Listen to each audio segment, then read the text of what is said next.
Come salesiani, siamo chiamati ad essere missionari nel nostro mondo quotidiano, ma la nostra missione va oltre le persone, riguarda ogni essere vivente che ci circonda.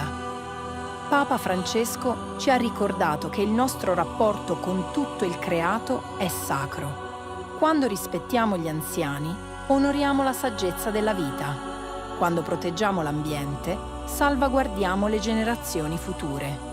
Quando ci prendiamo cura dei più vulnerabili, riflettiamo l'amore di Dio. Questo è il momento del nostro rilancio. Siamo testimoni viventi del fatto che tutta la vita è interconnessa. Tutto ha bisogno della nostra cura e il futuro del nostro pianeta inizia dal modo in cui amiamo oggi.